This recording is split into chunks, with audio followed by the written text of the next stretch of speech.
प्यारे बच्चों, आप सबको मेरा नमस्कार। मैं रोहित कुमार आप सबका स्वागत करता हूं आपके अपने यूट्यूब चैनल ज्ञान एकेडमी 2.0 में। तो बच्चों, पहले अध्याय में हम लोगों ने व्याकरण के बारे में, व्याकरण के भेद कितने होते हैं इसके बारे में, इसके साथ ही साथ वर्ण विचार किसे कहते हैं और वर्ण विचार के कितने भेद होते हैं इसकी डिफिनेशन मैंने सीख लिया था। तो प्यारे बच्चों, आज के अध्याय में हम लोग सीखने वाले हैं व्याकरण के दूसरे भेद यानी शब्द विचार के बारे में। शब्द विचार किसे कहते हैं, शब्द विचार के कितने भेद होते हैं और कौन से शब्द विचार को कैसे पहचानना है, इसके माध्यम से हम लोग जानकारी लेंगे। इसके साथ ही साथ अगर आप मेरे चैनल पे नए हो तो सबसे पहले चैनल को सब्सक्राइब करें, बेल के आइकन को प्रेस करें ताकि इसी प्रकार से इंफॉर्मेटिव वीडियो सबसे पहले आप तक पहुंच सके। तो चलिए बच्चों, वीडियो को शुरू करते हैं। सबसे पहली बात आता है शब्द विचार किसे कहते हैं। उत्तर में लिखना है बच्चों, वर्णों के सार्थक मेल को। उत्तर में वर्णों के सार्थक मेल को शब्द विचार कहते हैं। एग्जाम्पल जैसे समझेंगे, पा जोड़ था पद। पा भी एक वर्ण है बच्चों और था भी एक वर्ण है। अब ये दोनों के मेल से एक शब्द का निर्माण हुआ जिसको बोलते हैं पद। पा जोड़ था। सेम कई सारे एग्जाम्पल देके बताया है मैंने ताकि आपको बेहतर तरीका से समझ में आए। माँ जोड़ था, माँ जोड़ त, ये हो गया मत। इसके अलावा पा जोड़ ग, ये हो गया पग। माँ जोड़ना, ये हो गया मन। क जोड़ ल जोड़ मा, ये हो गया कलम। इसके अलावा तलविसा, ला जोड़ जा जोड़ मा, ये हो गया सलजम। इस प्रकार से कई सारे वर्ण के मेल से जो विकार उत्पन्न होता है उसे हम शब्द विचार कहते हैं, या शॉर्ट फॉर्म में मैंने लिखा है बच्चों, वर्णों के सार्थक मेल को शब्द विचार कहते हैं। आगे है शब्द विचार के भेद के बारे में। शब्द विचार के कितने भेद होते हैं। उत्तर में लिखना है बच्चों, शब्द विचार के दो भेद। कितने भेद? दो भेद। शब्द विचार के दो भेद होते हैं बच्चों। पहला होता है सार्थक शब्द, पहला होता है सार्थक शब्द, दूसरा होता है निरर्थक शब्द। पहला होता है सार्थक शब्द, दूसरा होता है निरर्थक शब्द। सार्थक शब्द किसे कहते हैं, आप जानेंगे बच्चों कि सार्थक शब्द किसे कहते हैं और निरर्थक शब्द किसे कहते हैं। सबसे पहले जिसका अर्थ, सार्थक शब्द किसे कहते हैं, जिसका अर्थ समझ में आ जाए उसे सार्थक शब्द कहते हैं। जैसे कलम, किताब, कॉपी, रोटी, कपड़ा, मकान इत्यादि। जैसे किसी भी शब्द का अगर अर्थ अस्पष्ट तरीका से समझ में आ जाता हो उसे कहेंगे सार्थक शब्द। निरर्थक शब्द किसे कहेंगे, जिसका अर्थ समझ में नहीं आ पाता हो, जिसका अर्थ समझ में अस्पष्ट तरीका से नहीं आ पाए उसे निरर्थक शब्द कहते हैं। जैसे बंदूक की आवाज, बादल की गरज, पक्षी की आवाज। आता है वाक्य विचार।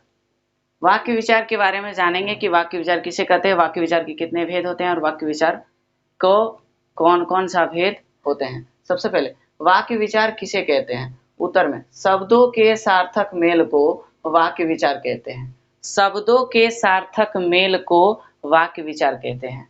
जैसे यह जोड़ कलम जोड़ है, यह एक शब्द है बच्चों, कलम भी एक शब्द है बच्चों और है भी एक शब्द है बच्चों। तो इसमें तीन तरह के शब्द हैं, तीनों मिल कर करके एक वाक्य का निर्माण करता है। जैसा कि आप सब देख पा रहे हैं बच्चों, यह कलम है। दूसरे में वह जोड़ राम जोड़ है, वह राम है। तीसरे में मैं जोड़ एक जोड़ शिक्षक जोड़ हूँ, मैं एक शिक्षक हूँ। इस प्रकार से वाक्य का निर्माण हुआ। आगे जानेंगे वाक्य विचार के भेद। वाक्य विचार के बच्चों दो भेद होते हैं। जिस प्रकार से हम शुरू से ही पढ़ते हुए आ रहे हैं, वर्ण विचार के दो भेद, शब्द विचार के दो भेद, वाक्य विचार के भी इसी प्रकार से दो भेद होते हैं। जैसे उद्देश्य और दूसरा भेद विधेय। अब जानेंगे बच्चों कि उद्देश्य किसे कहते हैं और कैसे पहचानना है। दूसरे में जानेंगे कि विधेय किसे कहते हैं और कैसे पहचानना है। तो चलिए बच्चों, जिसके बारे में कुछ कहा जाए, जिसके बारे में जो कुछ कहा जाए उसे उद्देश्य कहते हैं। जैसे राम बाजार गया है तो इसमें राम उद्देश्य है। सीता दयालु है, इसमें सीता दयालु है इसलिए सीता उद्देश्य है। अब जानेंगे बढ़िया से, राम बाजार गया है, तो बाजार जाने का काम कौन कर रहा है? राम कर रहा है, इसीलिए राम क्या हुआ? उद्देश्य हुआ।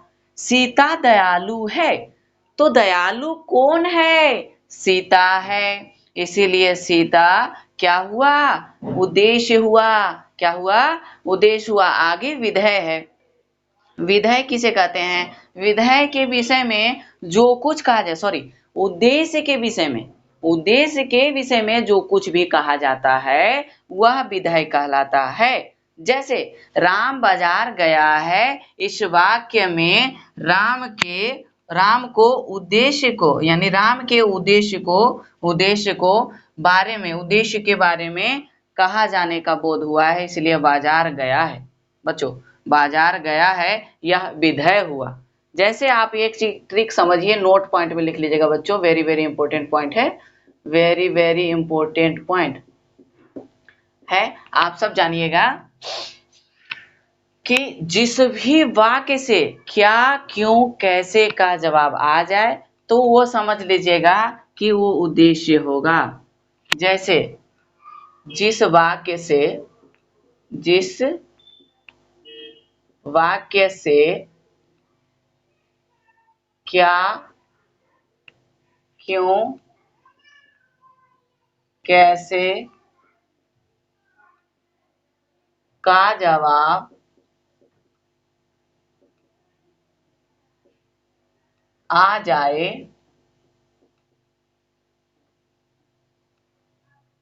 तो वो उद्देश्य होगा। वह उद्देश्य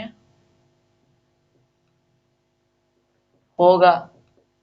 यदि नहीं आए, न आए तो वह वाक्य विधेय होगा।